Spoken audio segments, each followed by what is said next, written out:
Hey, what's up?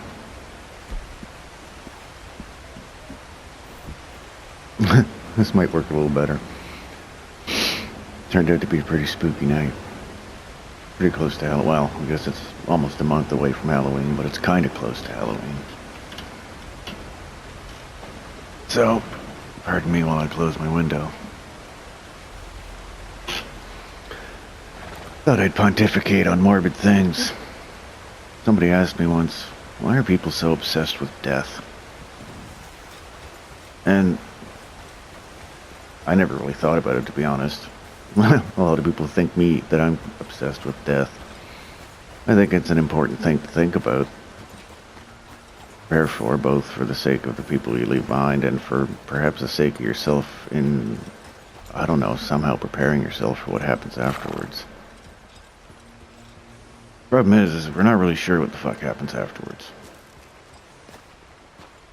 And that's not really my point. I'm not sure what my point is. It's as usual of coming in here. I'm Canadian, so what I'm about to talk about is not illegal where I'm from. I smoked a joint, flopping about in a Red Dead and got to thinking about shit. These things tend to happen. And that question for some reason popped into my head. Or at least that moment when somebody asked me that question. Well, I mean, death is ever present. Nowadays it's in the long term. Someday I'm gonna die. That's how most people think about it, if they think about it at all. A lot of people choose to just kind of go all ostrich about the situation, stick their head in the sand. I don't blame them. It's a pretty big what if, right? The biggest one we know of, personally speaking, to ourselves and as a species, if every one of us dies, well, fuck, that's the end of it, right? Even if you do believe in things like reincarnation, what happens when the whole human race is fucking dead? Well, there's a question. Settle down there, horse. I don't know if this squirrel is for that question, but that's one I'm probably going to ask later, because that's the first time I've really ever thought about it.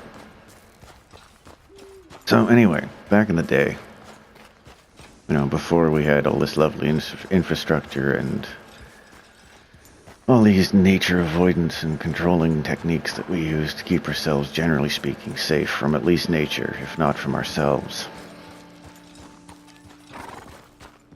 And we're fairly well insulated from it. I mean, people still get sick, people still die, people still get old. But it's not like back in the day, and not that far back, even just like, 1900 where this happens?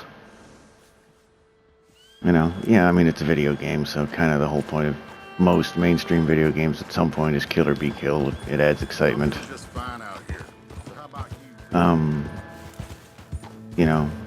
I think perhaps we're addicted to it in a way. Not necessarily in an unhealthy way. I mean, obviously people get addicted to video games in a bad way sometimes. Myself included. But, in a way, pretending to live in a world that's live or die, kill or be killed, where the stakes are a bit higher. I mean, they're not. It's a ritual. Nothing really happens when you die. You might have to do something over again. Lose a little bit of imaginary stuff. Who knows? Nothing. But I think maybe, part of the reason people are so addicted to these things is life has become so structured and boring and lacking in any excitement. I mean, don't get me wrong, I'm not suggesting you go out somewhere and get chased by a fucking bear just for something to do. For obvious reasons. If you've never had bears be part of your life, I don't know, maybe you live in India and you gotta worry about fucking tigers eating you. There's something to think about. Walking home from school, get eaten by a fucking tiger. That's a reality in some people's world. But I digress. Tiger, squirrel. Gotta watch out for them fuckers. They're ambush predators.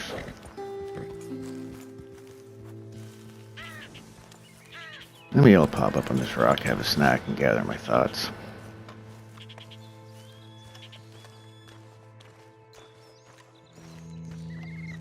Probably fall on my face. Alright.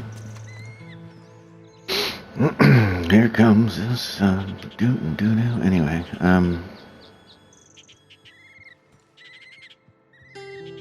Back in the day, getting eaten by something, murdered by someone coming down the road, chops your head off with a sword, takes your horse, does God knows what with your body, or your wife, or your kids. People break legs, get gangrene, die. They didn't have antibiotics, penicillin. People died all the time just giving birth. You made it to 60 and you were old as fuck. Wise old man. You still gotta work nowadays at fucking 60. Oh, you're 60? Get to work. You get 5 more years of wage slavery before you can fucking be let free. If you're lucky, you live somewhere where you're taken care of. God damn it. Retirement, squirrel. So, back then people may have asked that question more often. And it may be part of the reason that we tended to be more, I don't know, spiritual / religious. In the olden times, we wanted explanations. We didn't have any way of finding them. We didn't understand how the most basic things worked, like fire. We knew how to use it for a long time. Well, relatively speaking. So, we made use of it.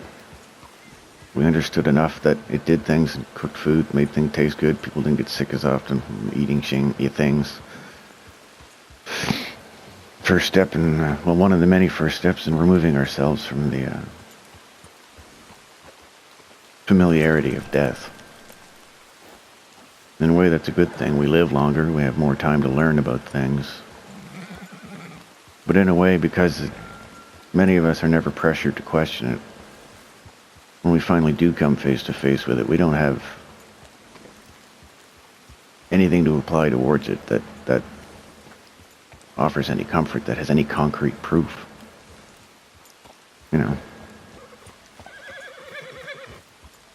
I think questioning the nature of death is natural for any sentient being in a finite, container, like a body. I happen to think that our, souls, this pattern of energy that has been formed in a certain way, this series of interference patterns created by waves of energy. I don't know how the fuck to describe it. I don't know if there is yet a scientific way of describing it. I try not to go too religious or spiritual to describe it, because in the perspective, at least of others, or in the mindset of others, it tends to quite often cheapen it or lock them into a certain mindset about it. If a person is devoutly this or devoutly that, if you say spiritual or religious, they think a certain thing, which may or may not be true. I'm not here to, advocate or deny anybody's religion right now. I'm just babbling about shit that I think about from my own perspective. So, if you think different, cool. Do your thing. If it works for you, whatever. Anyway. Kind of hit a pause, I think. Mostly because it's kind of funny. I just had my window open, right? So it's freaking cold in my apartment. It's 10 degrees outside. Celsius, I don't know what the hell that is in Fahrenheit. It's like 20 degrees Fahrenheit or something like that, or 30 degrees Fahrenheit. No, that's below zero, though. 45 degrees Fahrenheit. So if you're a Fahrenheit person, it's 45. If you're a Celsius person, it's about 10 degrees. Anyway, the point is, it got cold in my room just about the same time I started coming up here, and now I've got the shivers and I'm cold, and it feels like I'm in a friggin' cold environment. Reminds me of my frailty, I suppose, which is appropriate. So if I'm talking a little funny, it's because I'm clenching my jaw to stop my teeth from chattering. I feel like I've been blabbing for a good maybe 8 or 9 minutes, so I'm gonna circumvent my 15-minute thing before I get somewhere where I might suddenly get eaten by a bear. So, I think death is one of the top small number of questions that are the most important questions. Someone might argue, well, no, we got to learn about astronomy and physics and how the universe works. And I agree. Stuff's useful. But we've been getting along on this planet just fine for, well, depending what you believe, a couple thousand years, or a few thousand years, a few 100,000 years, a million or more. Science gives us about, more in the hundreds of thousands of years kind of window. At least as far as we've measured. Could be wrong, wouldn't be the first time. It's not important. It's not my point. I kind of lost my point.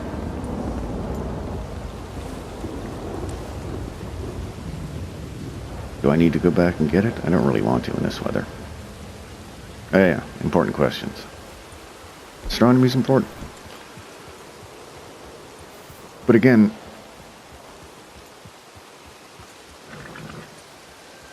if you ask people why it's so important, it kind of leads somewhere interesting, because I think, and this is just a theory, I don't know, I don't talk to astronomers every day, or, well, ever, to be honest.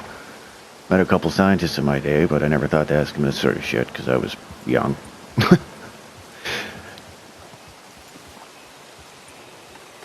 Oh, I didn't want to do that. Wrong button. But anyway, yeah. Why do we study the stars? Why do we care? Same fucking question. We want to know how everything works. Why do we care how everything works?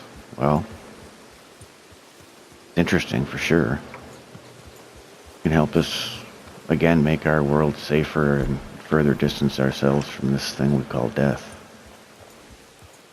With our science, we seek immortality, longevity, ceasing of disease, and hopefully the ceasing of suffering. Some people just seek power and wealth, but, how far does that get you?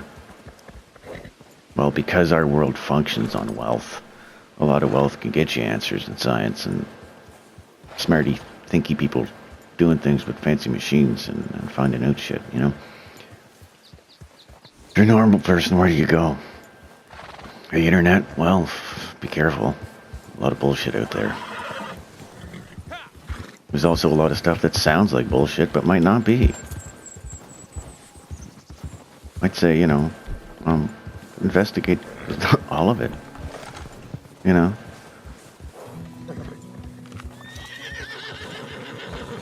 Start to pay attention to which arguments are logical and backed up by at least logical thought.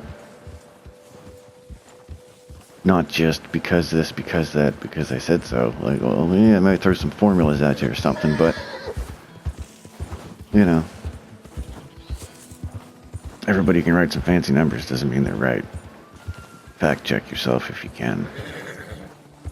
On more vacuous things like spirituality, death, ghosts, reincarnation, heaven, hell, whatever you happen to hope is the right answer. Maybe you think you remember stuff from past lives. I think it's possible to remember. I think I might even remember shit. I don't know if I'm right. I don't have any way of proving it. There's a lot of coincidences I've run into with historical, at least areas or moments in time that seem to be familiar, but in this age of visual media and movies and how that affects one's dreams, and who knows? Could be just flights of fancy. Could just be the lies I tell myself to stop being afraid about dying. I guess I'll find out someday. Not much point in being afraid of it. You just fuck all you can do about it. Again, I got sidetracked from anyway, the whole point of astronomy is that at some point this planet's going to become uninhabitable to human life. And if we happen to live for the next few billion years without an asteroid or some god-awful thing happening to us, or without killing ourselves through our own stupidity, our sun's gonna go fucking kablooey, and our planet's gonna get cooked to a cinder. We gotta find a way out. Yeah, people might say, well, that's millions of years from now. Hell yeah, maybe. There's been a few things we found out recently that have kind of turned our knowledge that we thought was true in our heads.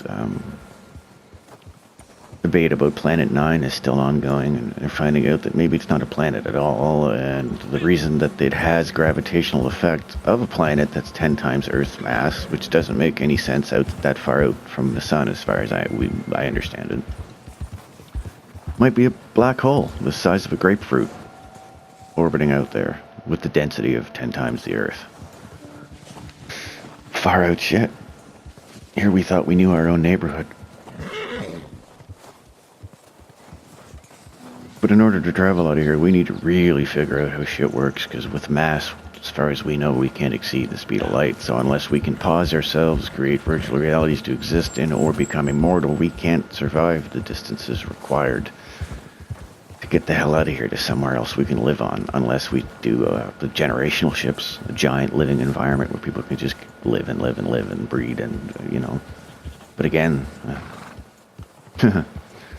Do you know any large population of people on the Earth that can get along that well and in such a closed environment without something or someone happening to fuck it up? Especially when it might take 100,000 years to get somewhere livable? Quite an undertaking.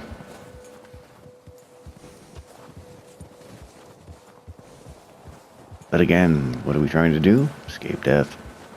What if we can't? What if the only way we can conquer death is simply by learning how to exist after it? Is that possible?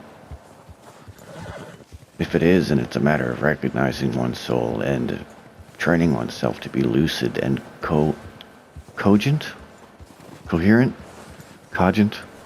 conscious, thinking logically and with the quote-unquote waking mind, while in a state that is not quote-unquote the waking state. I think things like lucid dreaming can teach us a lot about that kind of stuff. And I think hallucinogenic, conscious altering, there's a comma in between those. It's not the same thing. It can be.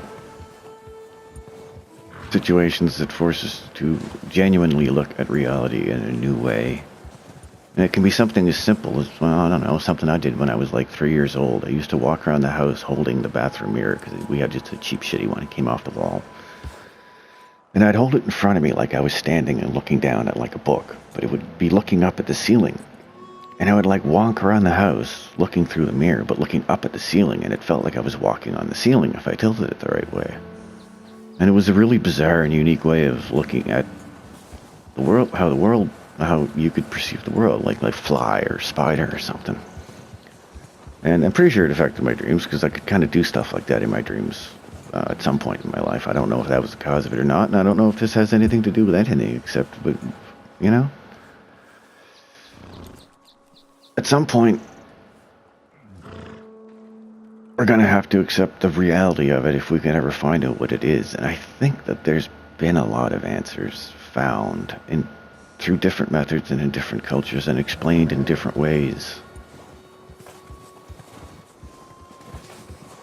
Somebody who's lived their entire lives in an Arctic climate where everything looks like this minus the trees, will have a totally different way of describing everything. Death might be a cold wind rather than a hot wind. If you live in the desert, or in places where there's long droughts, a dry wind is the wind of death, not a wet, cold wind, which means there's a blizzard coming in, you might freeze to death, right? The point I'm making, I guess, is we start asking these questions seriously. Start pushing the boundaries and doing weird things and being able to do things like alter our consciousness. And in my own experience, I've tried hallucinogenic mushrooms, psilocybin mushrooms, of my own volition, picked in the wild. Don't just go around eating mushrooms from the wild. Most of them will kill you. Or fuck you up really bad in a way that you don't want. Don't do it. That's why I wish there was kind of a way that was structured that people could do these things safely. Some countries have legal mushrooms, and they're farmed and come from reliable sources that grow the non-poisonous hallucinogenic mushrooms that are in recommended doses and all this other stuff, right? Some people don't get anything out of it. Some people do. Some people do DMT. Some people do smoke weed and sit somewhere quiet. Some people meditate. Meditating can be just as effective. Takes a long time. Hypnotism, maybe? I don't know. I've never been hypnotized. There are ways, I think. Again, I lost my point. Fucking consciousness-altering squirrels. You never see those ones coming. I'm going to try and wrap it up here. Look around. How do other people, other cultures, other religions, other spiritualities, other friends, how do you interpret the strange and unusual and things you can't explain exactly with science? And can there be a way of paralleling them with scientific thought? And not as a way of proving them, because that's still just conjecture, but as a way of thinking about ways that we can start testing these boundaries in a scientific way and come up with concrete results, if at least not concrete answers right at the beginning. You know what, I'm going to babble on a little longer, because a good example of something is something I was thinking of before this, and it's a term and an idea of something called twin souls. I should probably do another time break. Give me a sec. Oh, the joys of recording with limited software. Anyway, so twin souls. It's a term I heard used in relation to twins, like physical born, identical twins or non-identical twins, who are extremely similar in their personalities, behaviors, who almost seem to read each other's minds. There's some twins that might look exactly the same, but are really different, right from the get-go. So they're not generally categorized, I suppose, within the umbrella of the term of twin souls. So I'm thinking to myself, okay, if they're two of the same soul, then what does that mean? Why did it happen? Why was a copy made? Does that mean there's parallel dimensions? And they somehow wound up in this one? In the same womb as a copy of themselves? Might that difference explain some of the personality differences between twins that aren't exactly alike? If they are exactly alike personality-wise, obviously they'll start to have more differences perhaps as they age, because they will have slightly different experiences. Will at some point perhaps live separately with partners of their choosing, or whatever. So they may at some point begin to differentiate and be more noticeably one or the other, even though they might still look exactly the same. If you dressed them the same, put the same hair on them, you talk to them for 10 seconds, you know which one's which, right? So I'm thinking, well, alright, how does that fit in with having a soul, with reincarnation, with, I was like, what about the existence of perhaps souls that aren't human, come from somewhere else, or there's maybe just a different variety, I don't fucking know. So I'm thinking, why would a soul do this? I can understand perhaps why someone might want a copy of themselves, be their own best friend. Seems like a lot less lonely way to spend reality and have someone who totally understands your perspective always. So, it makes sense that way. What if it's a different type of soul? Maybe human beings are born, become more complex beings as they grow, and it originates from being born into a complex form that can have complex experiences and build that sort of crazy thing we call the soul up from the ground, right? And become something else. Who knows? Maybe we're just larval something else's and we don't even know it. And this is our pupal stage, or our larval stage. That would be far out. Does a larva know it's a larva? Does it know it's going to turn into a fucking butterfly? That's a question for another day, but it's related. And seeing as how butterflies and moths and bugs that start off as larvas and change different states and maybe go through a cocoon stage and come out something really different from what they started as, is one way of thinking about this whole death, birth, reincarnation thing. I don't know where in the pattern, the parallels fit, but at least it's kind of a way of thinking about it. Like, how does nature deal with it? Maybe it's just another level of that. right? Because as we've discovered with things like the electromagnetic spectrum, there really is no start or end. There's just the bit we can see. And all of the bits of it that we had learned to perceive separately that we thought were separate were actually just more keys on the same keyboard. You know, maybe this is the same sort of thing. A caterpillar, butterfly is kind of the lower end of the spectrum of how these things gestate in the world. Maybe twin souls are different. They start off as souls. And maybe they find an organic host. It sounds creepy, but I'm just, throwing wild ideas out there because it's fun. How does a non-physical thing reproduce? Well, maybe like a cuckoo bird. It lays its eggs in other birds' nests and lets them take care of it. The cuckoo bird baby is usually bigger than whatever birds it lays its egg in, than the other birds in the nest that belong there, so it eats them or boots them out, and then the mama bird only takes care of the cuckoo bird baby. Mama bird don't know better usually. So they're a happy home and an absentee mother who doesn't have to do much other than, get laid once in a while and pop an egg out. So there are kind of parallels, analogous things in nature to explain this different theory.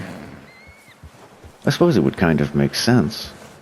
If you have no other way of procreating yourself, make a copy of yourself, put it into a shell, or be born into a body. It's going to be the same. Because you know that the body, I don't know if this is implying conscious decision in it. I have no idea, but, and then through the different experiences that these twins have, they produce, at some point, different souls, two different individuals that had a similar beginning place. Physical genetic diversity kind of works like that. I guess something that divides